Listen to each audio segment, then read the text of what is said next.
From the front, this Samsung camera looks like a quite normal Digicam, but when you turn it around, you see this massive amount of buttons here in the back. So what is this all about? It's not a very common thing to see on a Digicam. Hello there and welcome to another camera review video. Today I'm testing the Samsung NV10, a small Digicam from the year 2006.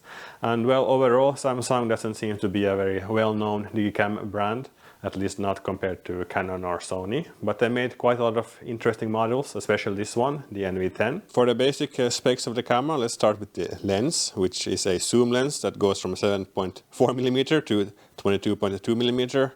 Yeah, I don't really know exactly what that is in 35mm terms, but I can put up the numbers here above. And the resolution of the camera is 10.1 megapixels, maybe a little bit too much for such a small sensor. The image quality would maybe be better if it had like 8 megapixels or even less. The ergonomics of the camera are quite nice. There is this grip, which is very nice to hold. Also on the back there is plenty of space to hold, even like a small grip thing to help. I never dropped this camera, at least yet, so it seems to work quite well. And the zoom control is here, not on the front like on many Canon cameras, but it's a bit strange at first, but you get used to it.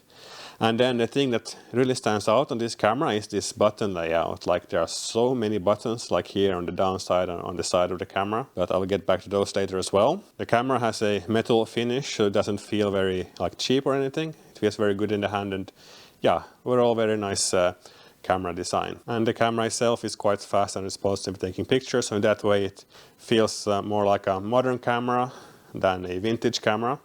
Like it's quite fast to start up. So compared to this old chunky Samsung Digicam, they have made quite a lot of improvements in the few years they had been making Digicams at that point.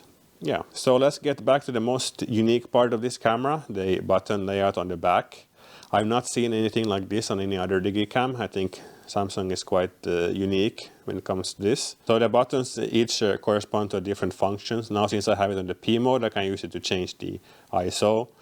And then there are the different values displayed, and I can choose one, like so. And as you can see, I can also slide. It's quite interesting. And it's actually super intuitive. It's like if I go to the manual mode, I have the shutter speed here, and it's very quick and intuitive to change the shutter speed. And the same with the, aperture, even though it only allows 2 different apertures, at least for manual aperture. And the ISO as well, and then the white balance here. So you have the important shooting settings right here, and you can very quickly and intuitively change them. Like in Canon cameras, it's not that easy. You have to do some menu digging, like in Canon Xus series, if they even have fully manual settings. And then in the lower row, there are plenty more functions, like for example the flash, and then you would of course slide with this side. Actually, I have not used this lower row so much, so I'm not entirely sure what all of these are, but this looks like the metering mode. And this is like the drive, how many photos you want to take in a burst or just a single photo. I have not seen anything similar like this on any other Digicam. It's quite interesting and quite unique. And of course, the reason why this thing doesn't exist on newer cameras is because of touchscreens. Where did this flower come from? Okay, that was random. I guess I'm in the review mode for the images, and there's some flowers. Okay. So anyway, I was saying the reason this doesn't exist in newer cameras is because of touchscreens. Now this thing does have some advantages over a touchscreen. For example, if you put on gloves, you can actually still use this quite easily. I mean, changing the shutter is not so possible anymore, but at least you can have gloves on one hand. Comparing to an actual touchscreen Digicam, well, here it doesn't work at all with the gloves, so there it has an advantage. And changing these, you sort of block the screen while doing it, so it's not maybe the most ideal. But then again, for example, when choosing focus points, well, you cannot do that at all with the Samsung, so yeah, here the touchscreen definitely has an advantage. Let's continue with the different modes on the camera. So besides the manual, there is program. There is no specific aperture or shutter priority. The auto is fully automatic, but you do have some quick options here on the side. For example, you can change the color from cool to warm, so basically a quick white balance changing option. And the same for the exposure if you think your picture is a bit too dark or too bright, you can quickly change it here on the auto mode. Well, this is the playback. And you can use also here this swiping function for looking through your photos. So it's very convenient. There is an edit function down here, but you cannot do so much. It's basically for, well, flipping the photo around. Then next, the movie mode. And on this camera you do have quite nice actually video. You have 640 by 480 resolution at 30 FPS. And you can actually, well, zoom while recording. So if I put it on to record, you can still zoom while recording, so that's not so common. And the look you get out of this camera is kind of like a camcorder. Not exactly, because you do have more glitches and errors.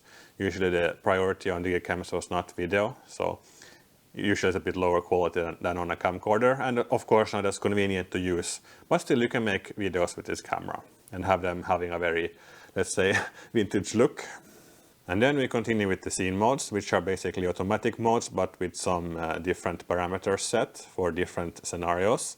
Like, for example, you start from all the way to the left. We have, well, there's snow, fireworks, and, well, backlight, and morning, and sunset, and, well, for text. Quite a standard feature for Digicam, but you do have some more options than you usually have, which is nice. I haven't shot so much with this because I have been using the P mode mostly. So let's continue with the E, which stands for effects. It might as well stand for eccentric, because this is where you have all of the fun and weird functions of the camera.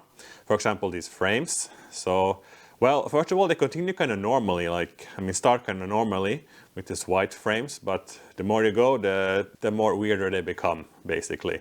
Not exactly, but kind of. Yeah, is that a kind of dog or something? Yeah, this is so like typical, let's say, late 90s, early 2000s thing to have this sort of, all sort of weird effects and strange things on the camera. And then you also have a GIF mode, which you can take many pictures and they come after each other, like in a small video. Well, a GIF actually, so yeah.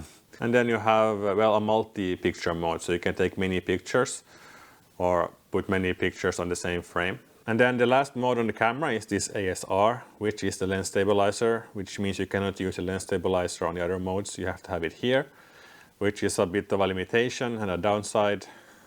So if you want to shoot in a dark mode, then you cannot use any custom settings. You have to only use a stabilizer and use whatever settings the camera chooses. So then, what about the actual photo quality of the camera? Well, I think it's quite comparable to other cameras of the time, like the X70, for example. This is of course not a camera which you would get for, let's say, high image quality. It has a rather small sensor, so the dynamic range and so on, it suffers a bit compared to bigger sensor cameras. Today you would get it because you appreciate the, well, mid-2000s aesthetic which this camera provides. Yeah, I have mostly been using, well, the P mode on the camera. Sometimes I change the white balance to be a bit more warmer. I noticed that in some scenes it tends to overexpose a little bit, so I put the exposure balance a bit down in some scenes, and that does help. This camera is a pleasure to use. Changing the exposure compensation or white balance is it's a lot of fun, to slide and select, and of course you do see the effects also directly in the screen while you are trying it out. So yeah, this is a very nice design from Samsung. So the Samsung NV series and, well, I guess the L series as well. Haven't done so much research about the models from this time, how many cameras they made with this sort of layout and style. But there seems to be a few models, and they have gone under the radar quite a bit. They are quite powerful Digicams from the time. And, well, they do have some advantages, but also disadvantages to the Canons of the time. So these camera series are definitely worth checking out, highly recommended as a, let's say, mid-2000s Digicam. So I think this is all for this video. Thank you for watching and see you in my next video. Bye!